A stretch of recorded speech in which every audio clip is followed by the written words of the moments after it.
శ్రీ గణేశాయ నమః. శ్రీ సరస్వత్యై నమః. ఓం శ్రీ గురుభ్యో నమః. ఓం భూర్భువస్వః. ఓం తత్సవితుర్వరేణ్యం భర్గో దేవస్య ధీమహి ధియో యో నః ప్రచోదయాత్. ఇది మనందరికీ తెలిసిందే గాయత్రి మంత్రం. ప్రతిరోజు మనం దేవునికి నివేదన సమర్పించే సమయంలో ఈ మంత్రంతోనే మనం నైవేద్యంగా సమర్పించే ఆహారాలని ప్రోక్షణ చేస్తాం. దానిలోని మలినాలు అంటే స్థూలంగా ఉన్నవి కానీ సూక్ష్మంగా ఉన్నవి కానీ అన్నీ కూడా తొలగిపోయి ఆహారం పవిత్రంగా మారి అది దైవానికి సమర్పించడానికి సిద్ధంగా ఉంటుంది. అంటే మనం వండిన అన్నం అది ఆహారంగా ఉపయోగపడితే అది దైవానికి నివేదించిన తర్వాత అదే ఆహారం మనకి తిరిగి ప్రసాదంగా వినియోగం అవుతుంది. అంటే ఒక సామాన్యమైన పదార్థాన్ని దానిలోని శక్తిని జాగృతం చేసి అది విశేషమైన పదార్థంగా అమృతత్వ శక్తిని అమృతత్వ తత్వాన్ని దానిలోని మేల్కొల్పే శక్తి గాయత్రి మంత్రానికి ఉంది. అయితే గాయత్రీదేవి ఎవరు అంటే ఆమె వేదమాత. ఒకసారి బ్రహ్మదేవుడు పెద్ద యజ్ఞం చేయ సంకల్పించాడు. దానికి సిద్ధం కావాల్సిందిగా సరస్వతి మాతని ఆయన ఆదేశించారు. అంటే మన సామాన్యమైన భాషలో చూస్తే ఏమనుకుంటామంటే మనం చక్కగా చీర కట్టుకొని నగలు పెట్టుకొని సిద్ధం కావటం అని మన భావనలో వస్తుంది. కానీ అలా కాదు.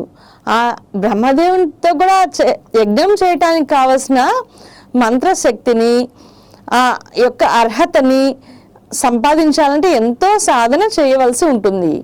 ఆ సరస్వతి మాత ఆ సాధన చేయటంలో మునిగి ఉంది. కానీ ఆ యజ్ఞానికి సమయం చాలా దగ్గర వస్తూ ఉంది. కాబట్టి బ్రహ్మదేవుడు ఇంకొక స్త్రీమూర్తిని అంటే సరస్వతి యొక్క వేరే రూపాన్ని తీసుకుని ఆమె ద్వారా యజ్ఞం చేయ సంకల్పించారు. అదే మార్గంలో వెళ్తున్న ఒక పాలపిట్టను తీసుకుని ఆయన ఒక గోవులో ప్రవేశపెట్టి అలా ఆ జీవిని సంస్కరించడం ద్వారా ఆ గోవు నుంచి వేదమాత అయిన గాయత్రీదేవి ఉద్భవించింది. అలా ఈ సమస్త సృష్టి యొక్క జ్ఞానాన్ని తెలియజేసే వేదానికి అధిదేవత వేదమాత గాయత్రీదేవిగా ఆవిడ ఆవిర్భవించి బ్రహ్మదేవునితో కలిపి ఆవిడ సృష్టి యజ్ఞంలో పాల్గొంది. ఈ రకంగా వేదమాతగా మనకి గాయత్రీదేవి ఉన్నా కానీ అప్పటి నుంచి ఇప్పటి వరకు కూడా చాలామందికి గాయత్రి మంత్రం జపించాలంటే చాలా సందేహాలు ఉంటూ ఉంటాయి. అవి ఏమిటి అంటే ఆడువారు గాయత్రి మంత్రం జపించవచ్చా లేదా, లేకపోతే ఉపనయనం అయిన వాళ్ళే గాయత్రి మంత్రం జపించాలా లేదా, ఇట్లా అనేక సందేహాలు ఉంటూ ఉంటాయి. ఒక సామాన్యంగా మనం రోజువారీ చేసే పనుల్లో మనకి చేయకూడనివి చాలా ఉంటాయి. అధిక ఆహారం తీసుకోవద్దు, ఎక్కువగా టీవీ చూడొద్దు, ఫోన్ చూడొద్దు, ఇట్లా మనకి ఎన్నో చెప్తూ ఉంటాం. అవన్నీ కూడా మనకి మంచిది కాదు. తక్కువ ఆహారం తీసుకోండి, ఎక్కువ ఎక్సర్సైజ్ చేయండి. కానీ అవన్నీ కూడా మనం పట్టించుకోం. అదే దైవ విషయానికి వస్తే ఏదైనా చెయ్యొద్దు అనగానే మనం అది మానేయటానికి సిద్ధంగా ఉంటాం. ఎందుకు అంటే దాని నుంచి వచ్చే తక్షణ ప్రయోజనం మనకి కనిపించదు. కాబట్టి మనం రోజువారీ వచ్చే తక్షణ ప్రయోజనం కలిగించే పనులు చేయటానికే మనం ఎక్కువగా ఇష్టపడుతూ ఉంటాం. ఏమని చెప్తారంటే పురాణ పురుషులు వాళ్ళు మనకి ఇప్పటికిప్పుడు సంతోషం కలిగించి తర్వాతి కాలంలో బాధ కలిగించేది అది మనకి చెడు. అలాగే ఇప్పటికిప్పుడు కొంచెం మనకి శ్రమ కలిగించినా అది చాలా కాలం తర్వాత అంటే కాలంలో అది మనకి మంచి చేస్తే అది మనకి మంచిగా మనం భావించాలి. ఇప్పటికిప్పుడు మనం ఒక స్వీట్ తిన్నామనుకోండి, అది మనకి సంతోషాన్ని కలిగిస్తుంది. కానీ అది మనకి కాలాంతరంలో అది అనారోగ్యాన్ని తీసుకొస్తుంది. అలాగే రోజువారీ మనం సరైన సమయాన్ని వెచ్చించి ఒక క్రమశిక్షణతో కూడిన జీవితం అలవాటు చేసుకుని ప్రతిరోజు మనం మంత్రజపం కనుక చేస్తూ ఉంటే అది కాలక్రమంలో మన యొక్క శక్తిని ఎంతో పెంపొందిస్తుంది. దాని ద్వారా మనం చేసే పనులు చాలా సులువుగా అయిపోతాయి. ఈ కాలంలో మనం చూస్తూ ఉంటాం, కలికాలం అని మనం చెప్తున్నాం దీన్ని. ఈ కాలంలో మనం చూసే ఈ 100 సంవత్సరాల్లోనే, ఈ శతాబ్దిలోనే ఎన్నో రంగాల్లో ఎన్నో రకాల మార్పులకి మనం గురయ్యాం. పూర్వకాలం కాశీకి వెళ్ళినవాడు కాటికి వెళ్ళినవాడు ఒకడే అని చెప్పేవాళ్ళట. అంటే అంత సమయం వాళ్ళు అడవుల్లోనూ అరణ్యాల్లోనూ శత్రువుల్ని, దారి దోపిడీగాల్ని అందరినీ కూడా ఎదుర్కొని మరి వాళ్ళు కాశీకి వెళ్ళి రావాల్సి ఉండేది. ఆ కాలంలో వాళ్ళు కాశీ ప్రయాణం పెట్టుకున్నప్పుడు వాళ్ళ ఇంట్లోని ఆడువారు ఉంటే కనుక, పిల్లలున్న ఆ సంరక్షణ బాధ్యతని రాజుగారికి అప్పగించి వెళ్ళేవాళ్ళట. కానీ ఇప్పుడు ఉన్న ప్రయాణ సౌలభ్యాలను బట్టి మనం ఉదయం బయలుదేరి ఫ్లైట్లో కనుక వెళ్తే కాశీ వెళ్ళి ఆయన చూసుకుని సాయంత్రం కల్లా మనం తిరిగి వచ్చేయగలిగిన పరిస్థితులు ఇప్పుడు ఉన్నాయి. అలాగే ప్రతి ఒక్కళ్ళు కూడా ఇట్లా మనం ఈ కాలంలో వచ్చే సౌకర్యాలు అన్నీ కూడా మనం ఉపయోగించుకుంటున్నాం. అలాగే ఇదివరకు ఎవరికైనా మన వేరే ఊర్లో ఉన్న వాళ్ళకి మనం ఏదైనా సమాచారం ఇవ్వాలంటే ఉత్తరాల ద్వారా ఇచ్చేవాళ్ళం. కానీ అదే సమాచారం ఇప్పుడు ప్రతి ఒక్కరి చేతిలో ఉన్న సెల్ ఫోన్ ద్వారా తక్షణమే మనం వాళ్ళకి సమాచారాన్ని ఇవ్వగలుగుతున్నాం. అలాగే ఈ ఆధ్యాత్మిక మార్గంలో కూడా ఎన్నో యొక్క ఆధ్యాత్మిక శాస్త్రం అన్నమాట మనం చెప్పేది. ఆధ్యాత్మిక శాస్త్రంలో కూడా వచ్చిన లేటెస్ట్ అంటాం అన్నమాట. దాన్ని అప్డేట్స్ ఇప్పుడు వాళ్ళు పట్టించుకోవట్లేదు. వాళ్ళేమైనా సంప్రదాయవాదులు ఏమంటారంటే, మొదటి నుంచి ఏమి చెప్పారో, మాకు వేదంలో ఏం చెప్పారో లేకపోతే పురాణాల్లో ఏం చెప్పారో మేము అదే చేస్తామనేసి వాళ్ళు అంటుంటారు. కానీ మిగతా అన్నిటినీ వాళ్ళు ఒప్పుకుంటారు. ఈ ఆధునిక సౌకర్యాలన్నీ కూడా వాళ్ళు ఉపయోగించుకుంటారు.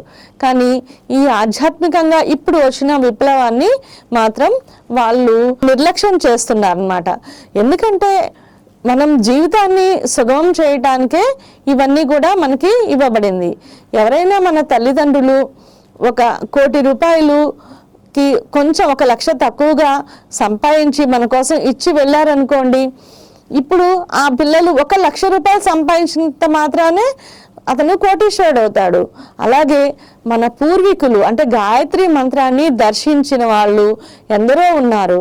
మొదటగా దాన్ని దర్శించిన వాడు విశ్వామిత్ర మహర్షి అన్నమాట. ఆయన జీవితంలో మనం చూసాం, ఆయన పేరే విశ్వామిత్రుడు. అంటే ఆయన విశ్వానికి మేలు చేశారు. మిత్రత్వం, విశ్వం యొక్క మేలు కోసం ఆయన తన తపశక్తిని ధారపోశారు కాబట్టి ఆయన్ని విశ్వామిత్రుడు అని మనం చెప్తున్నాం.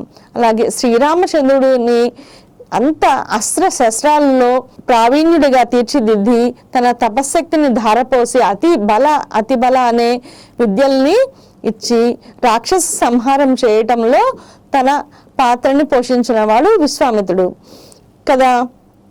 అంటే శ్రీరామచంద్రుడు ఎన్నో వేల సంవత్సరాలు చేయవలసిన తపస్సుని తన యొక్క తపశక్తిని ధారపోయటం ద్వారా ఆయనకి ఇచ్చారు శ్రీరామచంద్రుడికి లోక కళ్యాణార్థం. అలాగే మన కిందటి శతాబ్దంలో మనకి ఉత్తరప్రదేశ్లో రామశర్మ ఆచార్య అనేది, పండిత రామశర్మ ఆచార్య అనే ఆయన జన్మించారు. ఆయన అందరిలాగానే సామాన్యంగా 8 సంవత్సరాల వయసులో ఆయనకి ఉపనయనమైంది. ప్రతిరోజు ఆయన 5 మాలలు గాయత్రి మంత్రాన్ని క్రమం తప్పకుండా ఆయన జపించేవారు. అలా జపిస్తూ ఉండగా మళ్ళీ 8 సంవత్సరాల కాలం పూర్తయింది. అప్పటికే ఆయన వయసు 16 సంవత్సరాలు. అప్పుడు ఒక పెద్ద కాంతి పుంజం ఆయన ముందు ప్రత్యక్షమైంది. అప్పుడు అది అందులోంచి ఆయనకి మాటలు వినిపించినాయి. ఏమని చెప్పిందంటే, అది నీకు నాకు బంధం ఎన్నో జన్మలుగా కొనసాగుతోంది, కానీ నువ్వు అదంతా మర్చిపోయావు. ఈ జన్మలో నువ్వు చేయవలసిన కార్యక్రమం చాలా ఉంది. ఒక జన్మలో నువ్వే రామకృష్ణ పరమహంస, ఒక జన్మలో నువ్వే సమర్థ సద్గురు సమర్థ రామదాసు. కాబట్టి ఈ జన్మలో నువ్వు రామశర్మగా పుట్టావు. కాబట్టి ఇప్పటి నుంచి ప్రతిసారి నువ్వు 1 సంవత్సరానికి 24 లక్షల గాయత్రి చొప్పున 24 సంవత్సరాలు చెయ్యి అని చెప్పి ఆదేశించింది. దాన్ని ఆయన శిరసా వహించారు. గాయత్రి మాత ఆ సూర్య తేజస్సు నుంచి ఆయనకి వచ్చిన సందేశం ఏమిటంటే, ఆయన రోజు తీసుకోవాల్సిన ఆహారం ఏమిటంటే గో సంస్కారిత ఆహారం అని అంటాం. అంటే ఆయన కొంచెం ఒక గుప్పెడు గింజలు అంటే జొన్నలు కానీ అలాగే అలసందలు అట్లాంటి వాటిని ఆ గోవుకి ఆహారంగా తినిపించేవాళ్ళు. ఆ గోవు విసర్జనలో వచ్చే అరగకుండా వచ్చిన గింజల్ని కడిగి దాన్ని ఆరబోసి పిండి చేసి ఆయన దాన్ని చిన్న రొట్టెలాగా వేసుకుని ఆహారంగా తీసుకునేవారు. అదే ఆవు పాలని ఆహారంగా స్వీకరించారు. అలా ప్రతిరోజు రోజుకి 8 గంటల చొప్పున ఆయన గాయత్రి మంత్రాన్ని జపించి అలా 24 సంవత్సరాలు, అంటే ప్రతి సంవత్సరం 24 లక్షలు చొప్పున 24 సంవత్సరాలు ఆయన జపించారు. దానివల్ల ఏమైందంటే ఆయన శరీరము పంచ శరీరాలుగా మారింది. పంచకోశాలు అంటాం కదా మనం, అన్నమయ, ప్రాణమయ, మనోమయ, విజ్ఞానమయ, ఆనందమయ, ఇలా 5 కోశాలు ప్రతి మనిషికి ఉంటాయి. కానీ మనం ఏం చేస్తున్నాం అంటే ఈ ఒక్క భౌతిక శరీరం ద్వారా మాత్రమే మనం పని చేయగలుగుతున్నాం. కానీ ఆయన 5 శరీరాలతో 5 కోశాలని 5 శరీరాలుగా ఆయన విడివిడిగా పని చేయగలిగినంత స్థితికి ఆ సాధన వల్ల ఆయన వెళ్ళారనమాట.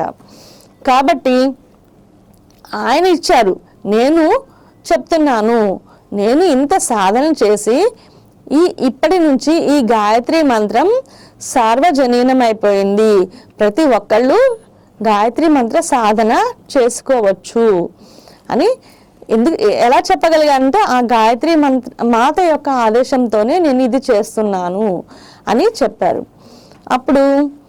అప్పటి నుంచి కూడా ఆయన గాయత్రి సంస్థ అనే ఒక సంస్థని స్థాపించి గాయత్రి మంత్ర విద్యని కోరుకున్న ఆడవారు కానీ పిల్లలు కానీ వయసుతో సంబంధం లేదు, అలాగే ఆడవారు మగవారు అనే భేదం లేదు, అంటే మత భేదం కూడా లేదు.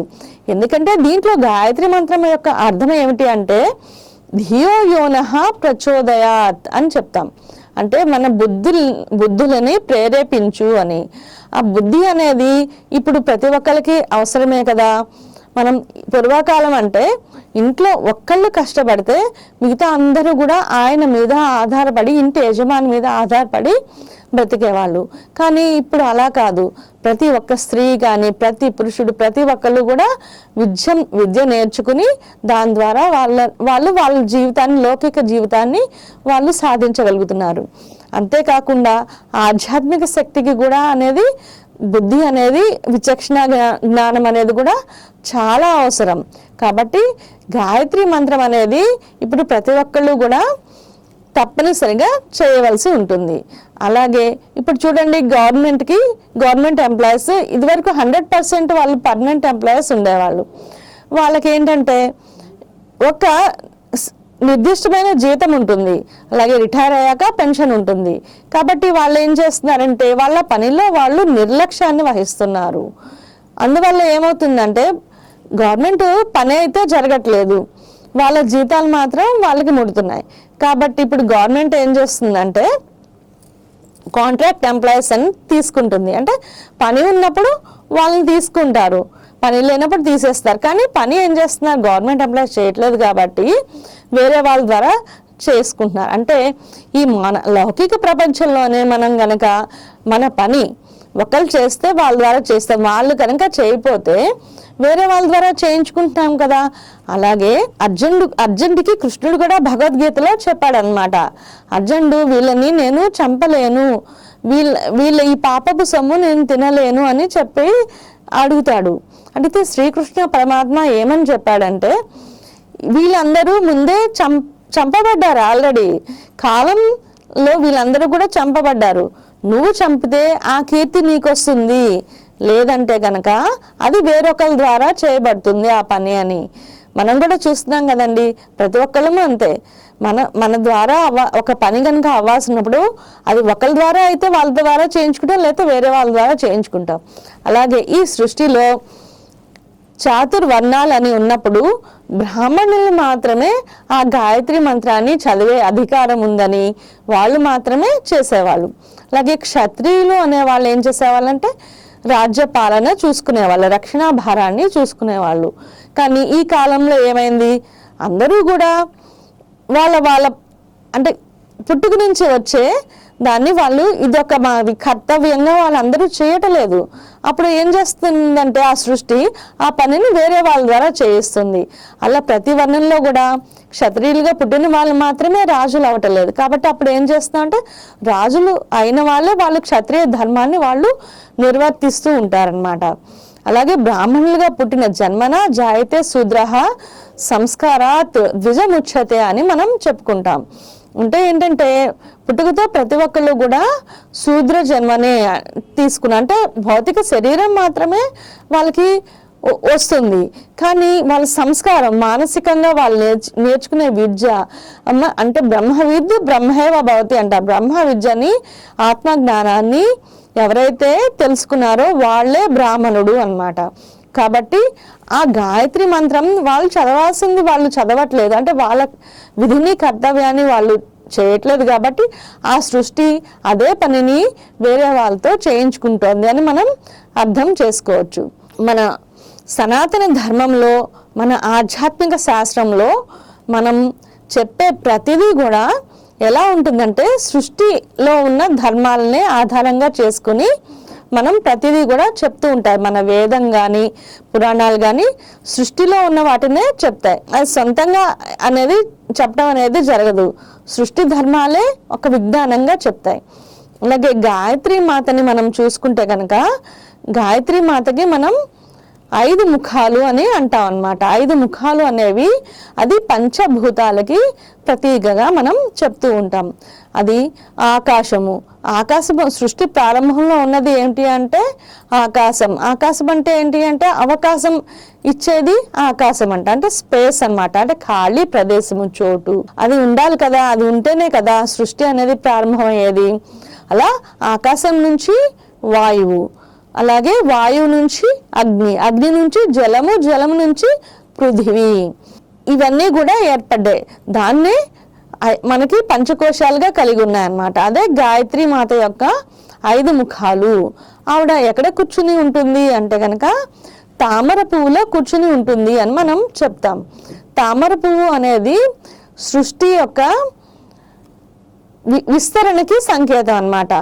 అంటే మన యొక్క సంకల్పం యొక్క విస్తరణ జరగాలన్నా, అలాగే సృష్టి యొక్క విస్తరణ జరగాలన్నా, ఏదన్నా జరగాలి అంటే కనుక అది తామర పువ్వుకి గుర్తుగా చెప్తాం అన్నమాట దాన్ని.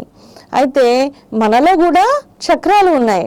ఆ చక్రాలని మనం సాధన చేయటం ద్వారా కమలాలుగా మనం మార్చుకోవాలి. దాని యొక్క లక్షణం ఏమిటి అంటే భూమి నుంచి, అది నీళ్ళ నుంచి, భూమిలో ఉన్న జలం, భూమిపైన ఉన్న జలం నుంచి ఆ తామర పువ్వు అనేది ఉద్భవిస్తుంది. ఉద్భవించినప్పుడు కానీ దాని మీద ఏదైనా మనం కొంచెం నీళ్ళ చుక్క వేసామనుకోండి, అది దానికి అంటుకోదన్నమాట. అలాగే మనం కూడా ఈ సృష్టిలోనే ఉంటూ, ఈ సంసారంలో ఉంటూ కూడా దానికి అతీతంగా మన ప్రజ్ఞని దైవంపై నిలిపి ఉంచాలి అనే దానికి గుర్తుగా మనం తామర పువ్వుని చెప్తాం. అంటే అలాగే మన శక్తి యొక్క విస్తరణకి కూడా తామర పువ్వు అనేది గుర్తుగా ఉంటుంది. అలాగే హంస అని చెప్తారనమాట. ఆ గాయత్రీదేవి యొక్క వాహనం ఏమిటి అంటే హంస అని చెప్తారు.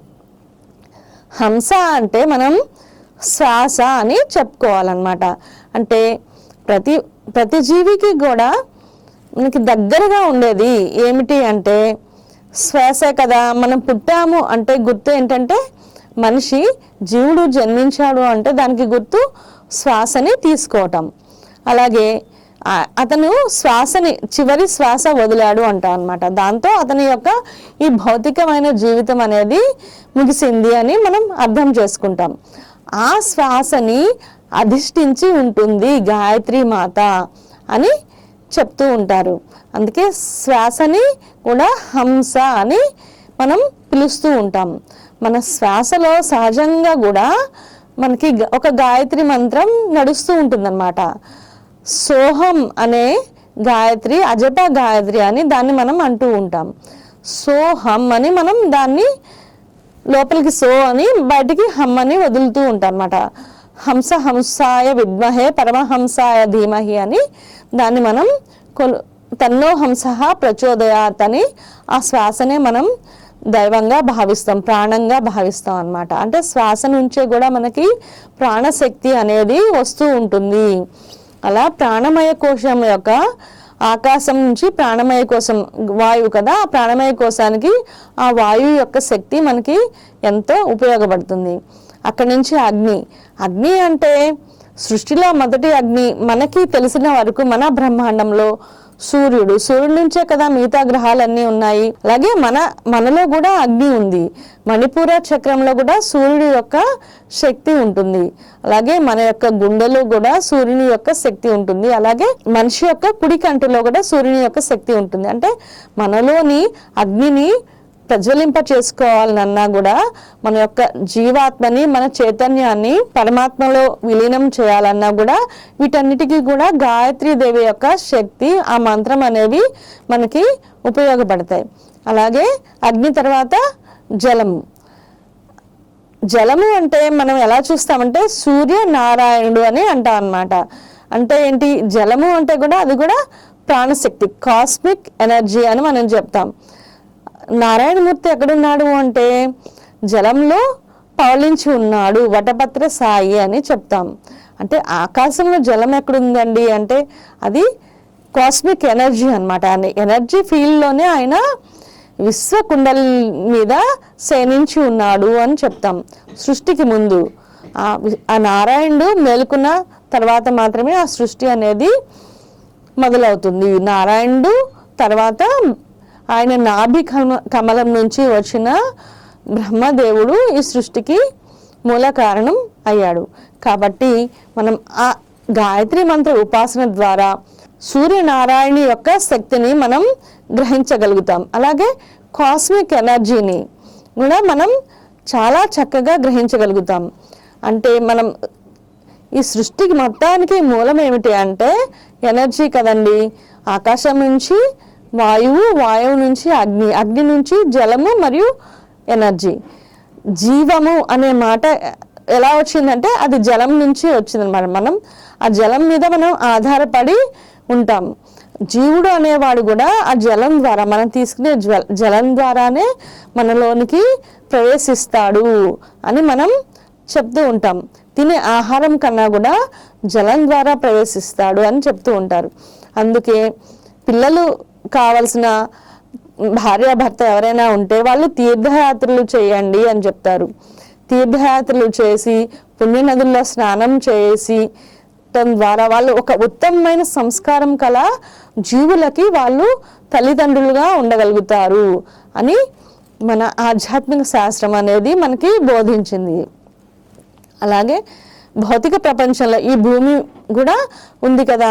గాయత్రి మంత్రం మనం మొదలు పెట్టినప్పుడు ఓం అని చెప్తాం. ఓం అంటే ఓంలో ఏముంది అంటే ఈ సృష్టికి ప్రారంభమే ఓంకారం. కానీ మనం అంత స్థితిలో లేము కదా, ఈ భౌతిక ప్రపంచంలో ఉన్నాం. కాబట్టి ఆ ఊ మా అన్నమాట. అంటే 3 మాత్రలు అని చెప్తాం. ఆ 3 కలిస్తేనే ఓంకారం. ఆ ఊ మా. మన అక్షరమాల కూడా అకారంతోనే కదండి మొదలవుతుంది. అని మనం జపించడం ద్వారా మన యొక్క మూలాధార చక్రం మరియు స్వాదిష్టాన చక్రం అనేవి యాక్టివేట్ అవుతాయి. అలాగే మా అని అని ఉచ్చరించడం ద్వారా మణిపూర చక్రం మరియు అనాహత చక్రం అనేది శక్తివంతం అవుతాయి. మా అని ఉచ్చరించడం ద్వారా విశుద్ధ మరియు ఆజ్ఞా చక్రం అనేవి మనకి శక్తివంతం అవుతాయి. ఆ 3 కలిపి ఓం అని మనం ఉచ్చరించడం ద్వారా మనం సహస్రార చక్రాన్ని యాక్టివేట్ చేసుకోగలుగుతాం. సహస్రార చక్రం యాక్టివేట్ అయితే మాత్రమే, అంటే శక్తివంతం అయ్యి దానిలో ఉన్న అన్ని రకాల దళాలు విచ్చుకున్నప్పుడు మాత్రమే మనం విశ్వం నుంచి వచ్చే సందేశాలని గ్రహించగలుగుతాం. విశ్వంలో మనం మధ్యలో ఉన్నాం అన్నమాట. అంటే మనం భూమి మీద ఉన్నాం. మన కింద అతల వితల సుతల అని అధో తలాలు ఉన్నాయి. భువర్లోక సువర్లోక అనే 7 తలాలు మనకి పైన ఉన్నాయి. మనం 7 తలాలు దాటి మన మధ్యలో ఉన్నాం కదా. కాబట్టి మనం పైన ఉన్న లోకాల నుంచి అంటే కిన్నెర కింపురుషులు కానీ, సిద్ధులు, సాధ్యులు, ఎందరో గురువులు మరియు మహర్షులు వీళ్ళందరూ కూడా నిరంతరం లోకక్షేమం కోసం ఆ కాలంలో ఆ ప్రజలకి ఏమేమి కావాలో అటువంటి సందేశాలని ఆలోచన భావతరంగాలుగా వారు ప్రసారం చేస్తూ ఉంటారన్నమాట. మనం వాటిని గ్రహించగలగాలి అంటే మన బుద్ధి బాగా ప్రచోదన ఉండాలి. అలాగే మన శరీరంలోని గ్రంథులు యాక్టివేట్ అయ్యి మన నాడులన్నీ కూడా శుద్ధి అయ్యి సహస్రార చక్రం కూడా పరిపూర్ణంగా శక్తివంతం అయినప్పుడే మనం అవన్నీ కూడా గ్రహించగలుగుతాం. మనం చూస్తూ ఉంటాం ఆ సైంటిస్ట్ అవి కనిపెట్టారు అని మనం అవన్నీ చెప్తూ ఉంటాం, కానీ అది ఎప్పటి నుంచో ఉంది. కానీ ఆయన మాత్రమే ఎందుకు గ్రహించారు అంటే ఆ పైనుంచి వచ్చే భావాన్ని ఆయన మాత్రమే అర్థం చేసుకోగలిగారు అనేది మనం తెలుసుకోవాలి. న్యూటన్ చూడండి, ఆయన గురుత్వాకర్షణ సిద్ధాంతాన్ని కనిపెట్టాడు అని అంటారు. అంటే అంతకుముందు లేదా అది అంటే ఉంది, అన్ని చోట్ల ఉంది, అక్కడే లేదు కదా, అన్ని చోట్ల ఉంది. ప్రతి ఒక్కరు కూడా పైనుంచి పండు పట్టాన్ని చూస్తూనే ఉన్నాం. కానీ దాని వెనుక ఉన్న సైన్స్ ఏంటి, దాని శాస్త్రం ఏంటి అనేది ఆ గ్రహించే శక్తి ఆయనకి ఎలా వచ్చింది అంటే మనకి పైన ఉన్న సిద్ధులు ఋషుల యొక్క వాళ్ళ భావతరంగాలు ఆయన గ్రహించి ఆ విజ్ఞానాన్ని గ్రహించే శక్తి ఆయనకి వచ్చింది. కాబట్టి ఈ గాయత్రి మంత్రం చదవటం ద్వారా మనం అటువంటి శక్తిని మనం పొందగలుగుతాం. అలాగే ఓం భూర్భువ స్వహ అంటే మన లోకాన్ని భూలోకము భువర్లోకము దాటి సువర్లోకం. సువర్లోకం అంటే భువహ అంటే అంతరిక్షం అన్నమాట. ఈ భూలోకం దాటి భువర్లోకం అంటే అంతరిక్షం దాటి సువహ అంటే సూర్యమండలం. ఈ సృష్టి అంతా మనకి కనిపిస్తోంది అంటే అన్నిటికీ కూడా మూలము ఆధారము ఏంటంటే సూర్యుడే. సూర్యుడి నుంచి వచ్చే కాంతి వల్లనే మనకి మొక్కలు కూడా తన ఆహారాన్ని తయారు చేసుకుంటున్నాయి. కానీ చాలామంది మన భూమి మీద నివసించే వాళ్ళందరూ కూడా ఆ మొక్కలు తిని బ్రతుకుతారు, లేదంటే ఆ మొక్కలు తిని బ్రతికిన జంతువుల్ని తిని బ్రతుకుతారు, లేదంటే ఆ మొక్కలు తిని పెరిగిన జంతువులను పెరిగే జంతువులు తిని బ్రతుకుతారు. అంతే కదా. అంటే ఏంటి, మొక్క ఉంటేనే ఇక్కడ సృష్టి అంతా ఉంటుంది. మొక్కలు ఉండాలంటే కూడా అది ఆహారం తీసుకోవాలన్నా కూడా సూర్యరశ్మి అవసరం. అంటే మన ఈ భూమి మీద మానవ మనుగడకి కావాల్సింది ఏంటి అంటే సూర్యరశ్మి. సూర్యరశ్మి ద్వారానే మనకి జలము అనేది కూడా వస్తుంది. అంతే కదండి. ఉన్న జలాల్ని ఆయన ఊర్ధ్వముఖంగా తీసుకెళ్లి ఉత్తరాయణంలో దక్షిణాయనంలో ఆయన అధోముఖంగా వదులుతారు. అదొక పరిణామ చక్రంగా నడుస్తూ ఉంటుందన్నమాట. కాబట్టి ఇవన్నీ కూడా ఆ సూర్యుని యొక్క శక్తిని కూడా మనం గ్రహించాలంటే కూడా మనకి గాయత్రి మంత్రం అనేది ఎంతో అవసరం అవుతుంది. ఓం భూర్భువ స్వహ తత్సవితుర్వరేణ్యం అంటారు. అంటే ఆ శ్రేష్టమైన ఆ సూర్యుని శక్తి భర్గో దేవస్య ధీమహి, ఆ భార్గవుని యొక్క శక్తి కూడా ధియోయోనః ప్రచోదయాత్, ఆ శక్తి మా యొక్క బుద్ధులను ప్రేరేపించుగాక అనేసి మనకి ఆ గాయత్రి మంత్రం చెప్తూ ఉంటుంది. అంటే ఈ సృష్టిలో బుద్ధి అవసరమైన అంటే తెలివితేటలు అవసరమైన ప్రతి ఒక్కరు కూడా ఈ గాయత్రి మంత్రాన్ని జపం చేయవలసి ఉంటుంది. అలాగే మనం చూస్తూ ఉంటాం, మనం శక్తిని సంపాదించుకోవటం ముఖ్యం కాదు, ఆ శక్తిని దేనికి ఉపయోగించామనేదే మనకి ముఖ్యం అన్నమాట. మనం శక్తిని దుర్వినియోగం చేసిన వాళ్ళనే మనం చూస్తూ ఉంటాం, వాళ్ళని రాక్షసులుగా మనం చెప్తూ ఉంటాం. అంటే వాళ్ళు మన సృష్టికి వ్యతిరేకంగా పోతారు. వాళ్ళు సృష్టికి వ్యతిరేకంగా తన శక్తిని ఉపయోగించి స్వార్థంగా తనకున్న శక్తితో ఇతరుల్ని పీడించి తన కోసం మాత్రమే ఉపయోగించుకునే వాళ్ళు మన తెలిసినట్లుగా రావణుడు మొదలగు వాళ్ళందరూ కూడా వాళ్ళు శక్తివంతులే. వాళ్ళు కూడా ఎంతో తపస్సు చేశారు, ఎంతో శక్తిని వరాలని పొందారు. కానీ దాన్ని వాళ్ళకి ఏంటంటే వాళ్ళు స్వార్థం కోసం ఉపయోగించి లోక కంటకులుగా తయారయ్యారు. కానీ అలా ఉపయోగించకూడదు. తనకున్న శక్తి ద్వారా మన ఋషులు ఎట్లా అయితే కనుక వ్యాసుడు ఉన్నారు చూడండి, ఆయన ఎంతో తపస్సు చేసి ఆయన వేదాలన్నీ రాశారు, 18 పురాణాలు రాశారు. అలాగే సుఖబ్రహ్మేంద్రుడు, సుఖయోగి మనకి పరీక్షిత్ మహారాజుకి భాగవతం చెప్పారు. అట్లా మన ఎంతో మంది వాళ్ళ యజ్ఞయాగాలు చేయటం, అట్లా లోకక్షేమం కోసమే వాళ్ళు ఉపయోగిస్తూ ఉండేవాళ్ళు అనమాట.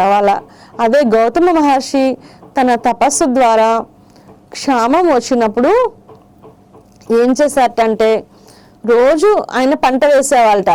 అదే రోజు ఆ పంట పెరిగి పండి ఆ రోజు ధాన్యం వచ్చేసేదట. తర్వాత మళ్ళీ అది అందరికీ వితరణ చేసేవాళ్ళు. మళ్ళీ తర్వాత రోజు మళ్ళీ పంట వేసేవాళ్ళట. అట్లా ఆయన తన తపశ్శక్తిని లోకక్షేమం కోసం ఆయన ఉపయోగించారు. అలాగే దధీచి మహర్షి మనకి తెలుసు కదండి, ఆయన తన వెన్నుముకనే అంటే ఆత్మత్యాగం చేశారనమాట. ఆయన ఆ వెన్నుముకని ఆయన ఇంద్రుడికి వజ్రాయుధంగా ఇచ్చారు. అంటే ఏంటి, లోకక్షేమం కోసం ఈ శరీరం ఉన్నా లేకపోయినా పర్వాలేదు, లోకక్షేమం ముఖ్యమని తన తపశ్శక్తిని లోకక్షేమం కోసం ఉపయోగించిన వాళ్ళు ఎందరో ఉన్నారు. అలా మనకి గాయత్రి మంత్రం అందరూ చేయవద్దు అని ఎందుకు అంటారంటే, మనకి విద్య తీసుకోవటం మాత్రమే కాదు, ఆ విద్య ద్వారా వచ్చిన శక్తిని ఎలా ఉపయోగిస్తున్నాం అనేది కూడా చాలా ముఖ్యం, అవసరం. కాబట్టి మన భారతంలో చూసినా కూడా ద్రోణాచార్యుడు ఏమని చెప్తారంటే, అర్జునుడికి ఇస్తారు విద్య, ఎంతోమంది రాకుమారులు నేర్పుతారు, కానీ ఏకలవ్యం నుంచి ఆయన బటనవేలు అడుగుతారు. ఎందుకంటే అతనికి అర్హత లేదు అని, ఎప్పుడు ఏది ఉపయోగించాలో తెలియదు. అక్కడ దూరంగా ఎక్కడ కుక్కలు మరుగుతూ ఉంటే దాన్ని అతను శబ్ద భేది అనేది ప్రయోగిస్తారనమాట కుక్కల మీద. అది ఒక దివ్యమైన అస్త్రం, పిచ్చుక మీద బ్రహ్మాస్త్రం అంటాను చూడండి. అట్లా ఎక్కడ తన శక్తిని ఎంతవరకు ఉపయోగించాలి, దేనికి ఎంతవరకు ఉపయోగించకూడదు అనేది కూడా మనం తెలుసుకుని ఉండాలి. కాబట్టి అటువంటి వారికే విద్య అనేది అందాలి అనే దాంట్లో భాగంగానే మన పూర్వీకులు దీనికి ఒక క్రమశిక్షణ అనేది కూడా మనకి అలవాటు చేశారు.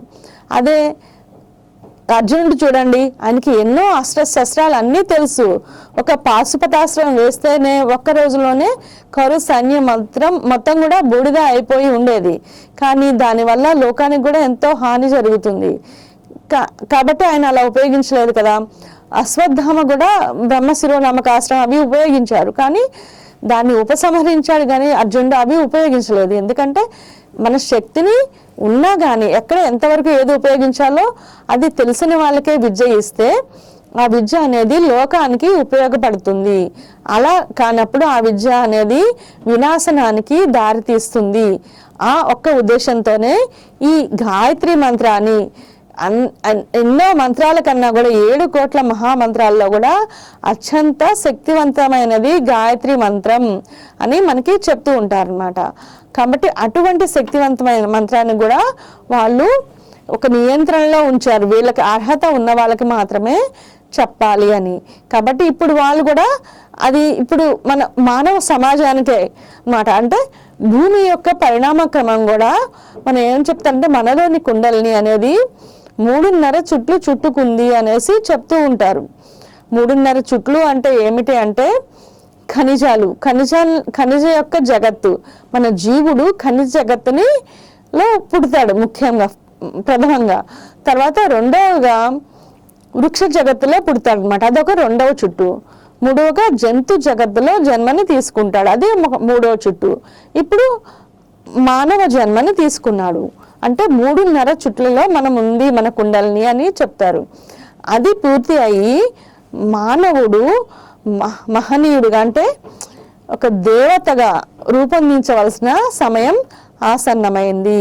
అలాగే ఈ భూమి కూడా అటువంటి సమయంలోకి వెళ్తోంది. కాబట్టి ఇప్పుడు ప్రతి ఒక్కళ్ళు కూడా ఆ గాయత్రి మంత్రాన్ని జపించడం ద్వారా మానవుడే దేవుడిగా మారవలసిన సమయం వచ్చింది. కాబట్టి ప్రతి ఒక్కళ్ళు అది చేసి వాళ్ళ యొక్క పరిణామ క్రమంలో వాళ్ళు తీసుకునే ఈ ప్రతి ఒక్కళ్ళ యొక్క ప్రాథమిక కర్తవ్యం ఏంటంటే, మానవుడిగా మనం జన్మించిన తర్వాత మనం జీవాత్మని పరమాత్మలో చేర్చడమే మనిషి యొక్క ఈ మానవ జన్మ యొక్క లక్ష్యం.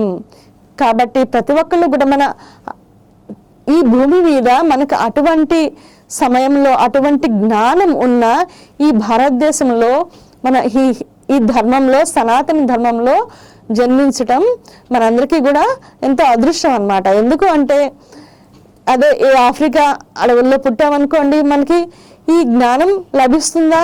లభించదు కదా. కాబట్టి ఈ జ్ఞానం అనేది మనకి ఇప్పుడు లభించింది. కాబట్టి ఆ లభించిన జ్ఞానాన్ని మనందరం కూడా ఉపయోగించుకుని మనందరం కూడా గాయత్రి మంత్రాన్ని జపించి అటువంటి ఆధ్యాత్మిక సాధనలో ముందుకు వెళ్ళి మనకు ఉన్న శక్తిని మన లోకక్షేమం కోసం మనందరం కూడా వినియోగిద్దాం. అలాగే దీన్ని ఎంతసేపు ఉపయోగించాలండి అని, మనకి ఎంతసేపు జపించాలి అనేది మనందరికీ కూడా సాధారణంగా అందరూ అడుగుతూ ఉంటారు. అంటే ఎంతసేపు జపించాలి అంటే, మనకి ఏదన్నా ఒకటి మనం చదువుకునే రోజుల్లో అనుకోండి, ఏదన్నా మనం ఈ క్వశ్చన్ ఎంతసేపు చదవాలండి అని ఎప్పుడన్నా అడుగుతామా? ఎవరినైనా అడగం కదా. ఎందుకు అంటే ఆ క్వశ్చన్ మనకి వచ్చే వరకు చదవాలి. ఒకరికి అది తొందరగా రావచ్చు, ఒకరికి కొంచెం ఎక్కువసార్లు చదివితే కానీ రాకపోవచ్చు.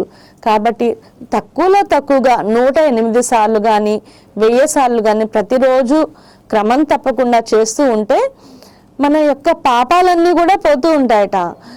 ఎలా పోతాయి అంటే ఏమని చెప్పారంటే, ఒక దూది కొండ ఉందనుకోండి, దాంట్లో ఒక అగ్ని చుక్క ఇట్లా పడితే చాలు కదా. ఒక చిన్న అగ్ని ముట్టిస్తే ఆ కొండ మొత్తం ఎంత తక్కువ సమయంలో కాలిపోతుంది కదా. అలా భగవంతుని నామం మనం కనుక జపిస్తూ ఉంటే మన పాపాలన్నీ కూడా కాలిపోతూ ఉంటాయి. అలా రోజు కూడా ఒక గాయత్రి మంత్రం అనే కాదు, ఏదో ఒక నామజపం చేయటం వల్ల మన పాపాలన్నీ కూడా సంచిత కర్మ అంటాం కదా మనం, అది ఎంత ఉంటే కొండలంత ఉంటుందిట. దాని నుంచి కొంచెంగా మనం ప్రారబ్ధ కర్మ అని అంత పెద్ద డిపాజిట్ నుంచి ఈ జన్మలో అనుభవించడానికి మనం తెచ్చుకుంటాం అన్నమాట.